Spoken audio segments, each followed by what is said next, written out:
Albertas Einšteinas gimė Ulme, Vokietijoje 1879 metais. Jis buvo fizikas, suformulavęs specialią reliatyvumo teoriją, o vėliau ir bendrąją reliatyvumo teoriją. 1921 metais gavo Nobelio premiją fizikos srityje už fotoelektrinio efekto išaiškinimą.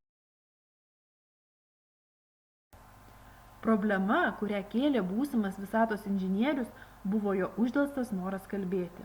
Jam akivaizdžiai būdingi į autizmą linkusių vaikų požymiai. Jie sakinius iš pradžių sudaro mintyse, paskui be garso krutindami lūpas juos tikrina ir tik tada, kai viskas gerai, vaikiškų balselių pasako. Albertą nuo kitų mokinių skiria jo didelis dėmesys savarankiškam mokymuisi. Jaunystės metais iš gyvenimo laukiau ir tikėjausi vienintelio dalyko, kad galėčiau sėdėti kampe ir dirbti savo darbą niekieno nepastebimas, teigė Einšteinas prisimindamas jaunas dienas. Dėdė Jakobas mokė Albertą Einšteiną matematikos pagrindų. Esminis Einšteino ypatingo brendimo elementas yra tai, kad tėvai paliko jį ramybėje ir netrukdė pasinerti į savo svajones. Einšteinas buvo vidutinis studentas. Albertui nepatinka tam tikros paskaitos, todėl jis dažnai jas praleidžia ir gauna raštišką įspėjimą, sykį blogiausią pažymį. Galiausiai, po ilgų klajonių, 1902 metais būsimasis garsus fizikas, šiaip netai pažįstamų dėka, įsidarbina Šveicarijos patentų biure Berne. Jis pradeda dirbti 3 klasės technikos ekspertų su dar 12 tokias pat pareigas užimančių specialistų. 1903 metais vedė Milevą prieštaraudamas savo tėvų valiai. Einšteinas nepatenkintas savo padėtimi, verčiančia derinti darbą patentų biure su tyrimais laisvalaikiu, todėl 1908 metais jis pabando gauti matematikos mokytojo vietą Ciuricho gimnazijoje. Deja, Einšteinas neįveikė net pirminės atrankos į 21 prašymo. Vilties, kad pakvies kuris nors universitetas, nebeturi, todėl ir toliau kuičiasi biure eidamas patentavimo tarno pareigas. Tačiau netrukus viskas pasikeičia. Ciuricho universitete įsteigiamas ekstraordinarinio profesoriaus etatas, nes iki šiol vienintelį fizikos profesorių išrinko universiteto rektoriumi. –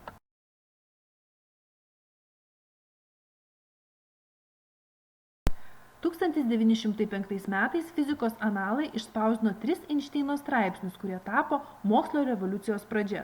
Tų metų darbai atnešė fizikui pasaulinę šlovę. 1916 metais sukūrė garsiąją reliatyvumo teoriją. Nuo 1920 metų daug keliavo po Europą, būdamas Šveicarijos piliečių, skaitė paskaitas mokslininkams, studentams ir smalsiai publikai. 1921 metais Albertui Einšteinui buvo skirta Nobelio premija už fotoefekto tyrinėjimą.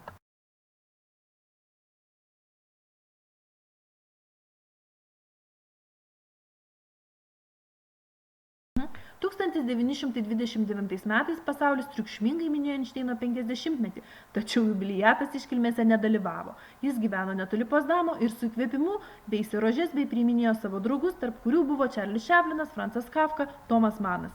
1933 metais atsisakė Vokietijos pilietybės ir išvyko į JAV.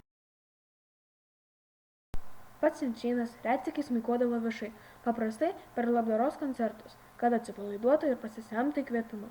Muzika, jo nuomonė, skirta dvasiai, o ne intelektui.